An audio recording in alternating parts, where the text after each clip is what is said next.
Tout le monde a déjà expérimenté une douleur quelle qu'elle soit.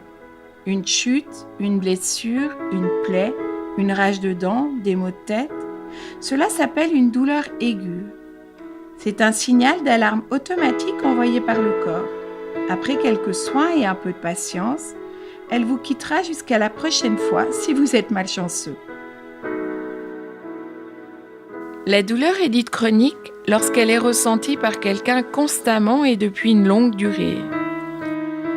Vous imaginez-vous avoir mal 24 heures sur 24 pendant des mois, des années? Et c'est comme pour les BD, ça peut toucher tout le monde de 7 à 77 ans. Le cerveau reçoit la douleur et l'inscrit « La douleur ne vous quitte plus ». C'est une alerte défaillante qui ne s'arrête plus, tel un interrupteur bloqué sur Run. Cela se traduit par des lancers, des décharges électriques, des brûlures la journée comme la nuit.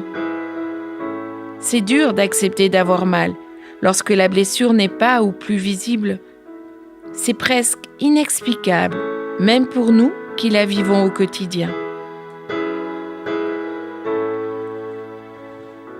Le cerveau devient plus sensible au bruit.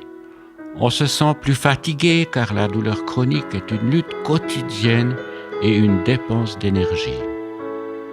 En période de pic de douleur, l'hypersensibilité peut provoquer une fluctuation de l'humeur. Les émotions nous submergent et sans que l'on ne comprenne pourquoi, on devient hypersensible. On doit faire petit à petit beaucoup de deuil.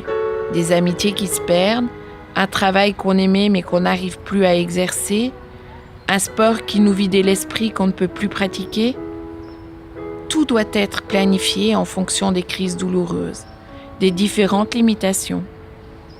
Ce qui nous contraint à devoir organiser nos journées différemment. L'impact sur la vie sociale est réel, comme par exemple les liens familiaux et amicaux. Prenons l'exemple de quelqu'un qui s'est préparé pour une soirée entre amis et au dernier moment, elle doit annuler à cause de ses douleurs. Cette personne, elle se sentira coupable, exclue petit à petit de la société et surtout, elle ressent la peur de déranger si elle y va.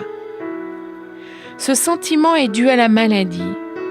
Nous pouvons alors parler d'isolement social.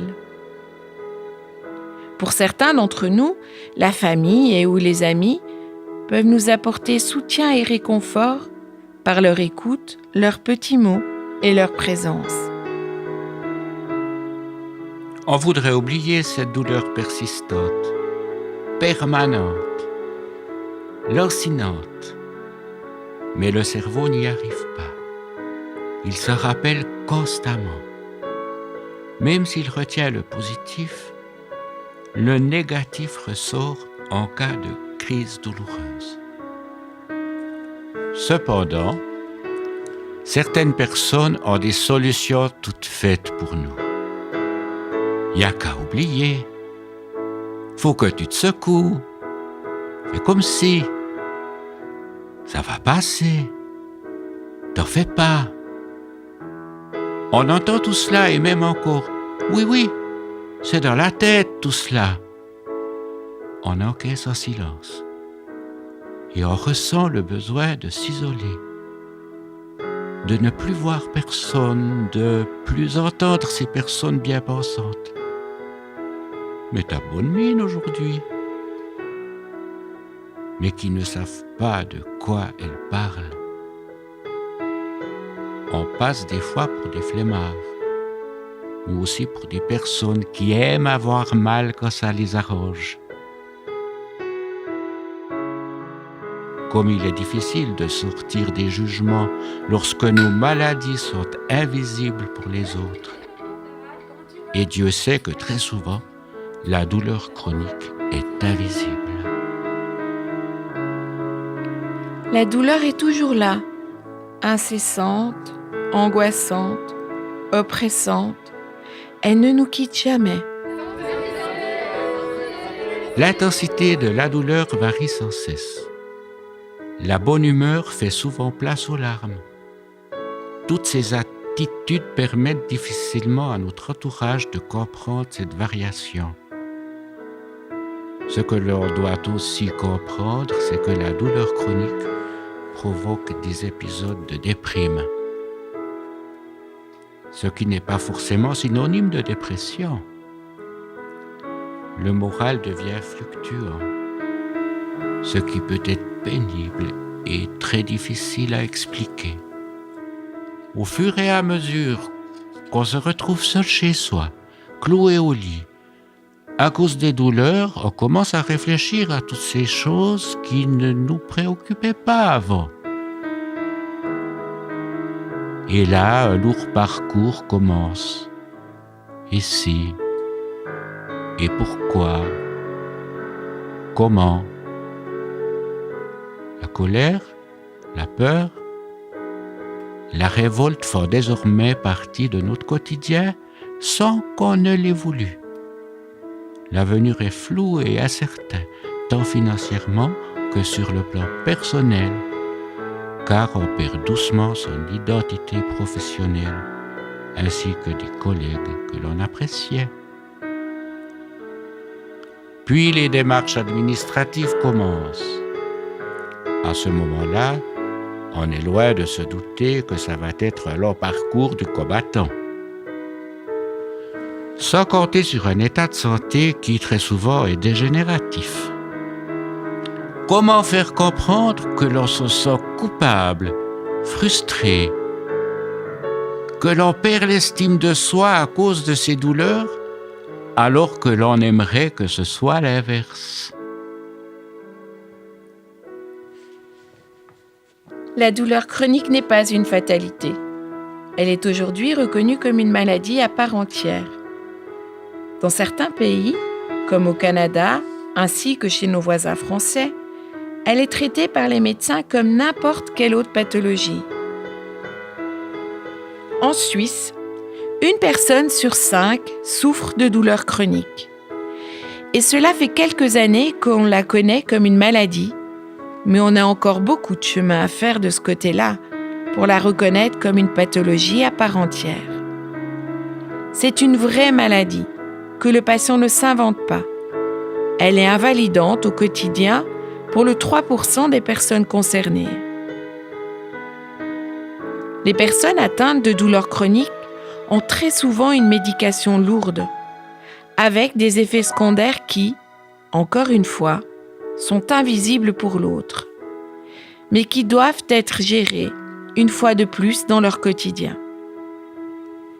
C'est une maladie où l'on ne peut pas oublier que la personne est un tout. Un corps qui a mal, un esprit qui souffre et un être qui se cherche.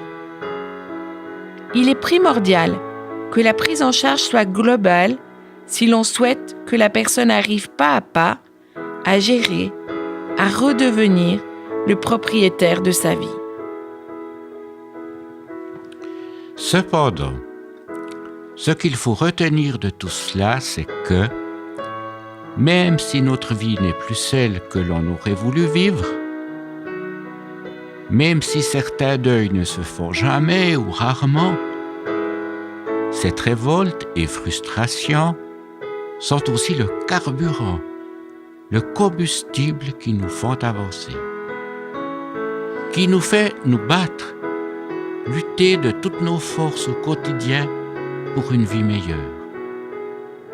Tout ceci est un éternel apprentissage, celui du vivre avec et non contre la maladie.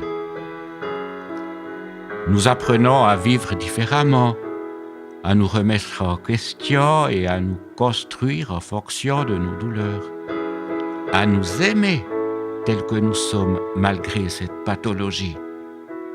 Nous devenons acteurs de notre propre vie. Chaque personne atteinte de douleurs chroniques a un parcours différent. Mais en même temps, en tant qu'être humain, on a besoin de savoir qu'on n'est pas seul.